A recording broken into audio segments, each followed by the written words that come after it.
It's election season and I have some mathematics related to ballot counting for you. In the 2004 Karnataka Assembly elections, Mr. A.R. Krishnamurthy of the JDS lost to Congress's Mr. Dhruvanarayana by just one vote. This is as close as it can get. An important difference in this video to real life is that instead of using EVM machines, we will assume that the traditional method of counting ballots is in use. Imagine that you are a ballot counter in that station in Karnataka. As you started counting the ballots, the race is so close that sometimes Mr. Krishnamurthy might be in the lead and sometimes Mr. Dhruvanarayana might take the lead. The chances that Mr. Dhruvanarayana was always in the lead are extremely slim. But how slim? In this video, we will calculate the chance using beautiful geometric reasoning. In other words, the nation wants to know what are the chances that there is no tie at any stage while counting ballots. So let us set up this problem in greater generality and we will return to this problem at the end of the video. So suppose there are two candidates, A and B, in a given constituency who are fighting against each other. Okay? Now suppose the voting happens and the ballots are collected. Now suppose the ballots were counted and the order of the ballots went something like this. Clearly, A wins the election. Now note that A was always ahead of B in this count. And we are interested in counts like this one where A is always ahead of B. So this leads to Bertrand's ballot problem. In an election where candidate A receives P votes and candidate B receives Q votes with P bigger than Q, what is the probability that A will be strictly ahead of B throughout the count? The count shown earlier is an example where A stays ahead of B throughout the count. But note that it's not so obvious at a glance that A always leads the count. We have to examine the string carefully at every step. So is there a way to make it clear that A leads the count at a single glance? The answer is yes. We will represent this problem geometrically to see this answer. Now, let a point L, M on the grid represent L votes for the candidate A and M votes for candidate B. Okay, so imagine you are a ballot counter in the station and you have counted up to some votes, and at this point L votes are for A and M votes are for B. Okay, let's consider the count from before. We will represent this count, as you see this order of ballots, on the grid as a path from 0, 0 to 12, 9. It's because when you start counting, you have basically 0 votes for A and 0 votes for B. As you keep continuing the count, eventually you'll have 12 votes for A and 9 votes for B. Okay. Now, a ballot for A increases the first coordinate by 1. Now, suppose you were at L, M and you picked a new ballot, and suppose that was a vote for A. Then the path will go to the right by 1 unit because L will increase by L plus 1, L will remain constant. On the other hand, if it was a vote for B, the path will go up. Okay. So now let's see the path associated to the count shown at the top. Okay. It will look something like this.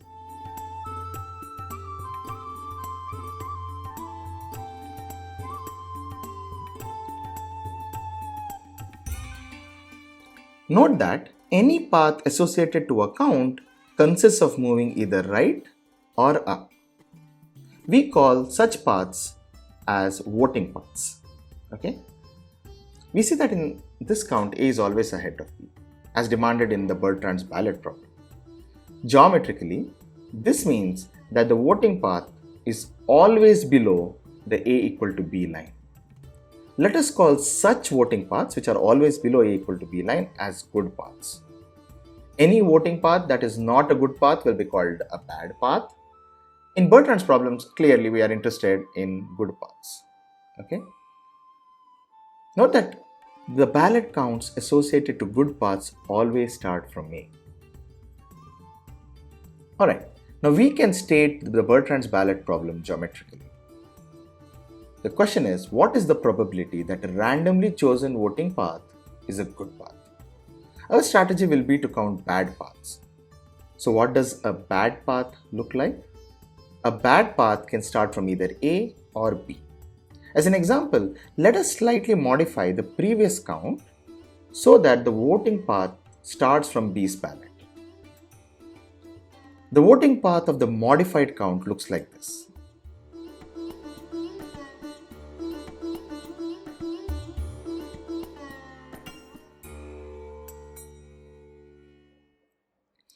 Note that any voting path that starts from B's ballot goes up at the start, and any such path has to cross the A equal to B line at some point. Any voting path starting from B is a bad path. Please remember that.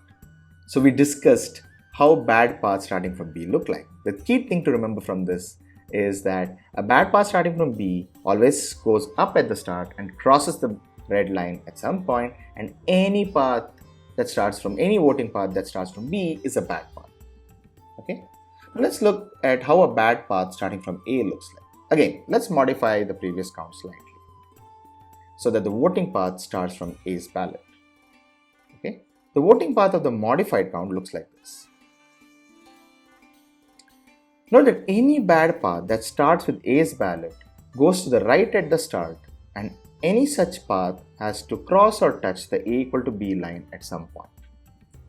So this is a discussion of how bad paths starting from A look like. So generically, any bad path starting from A looks like this.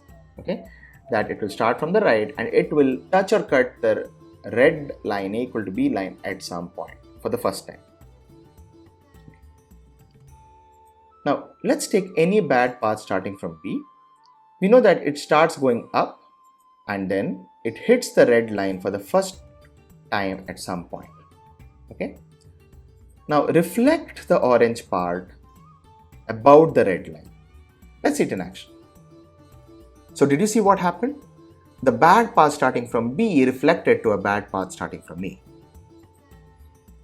Putting these pictures together, we find that bad paths from B can always be paired with bad paths from A via reflection. So we can conclude that there are as many bad paths from A as there are bad paths from B.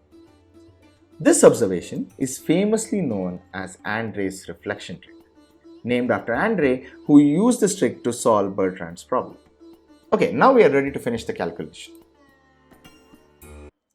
So what was Bertrand's ballot problem? The problem was, what is the probability that a randomly chosen voting path is a good path? Remember, we will solve this problem by counting bad paths. So let's do the complementary count. The chances of a voting path being a good path is 1 minus the chances of the voting path being a bad path. Now notice that the bad paths can either start from A or B. Okay? Which means the chance that some voting path is a bad path is the sum of the chances that the voting path is a bad path starting from A or bad path starting from B.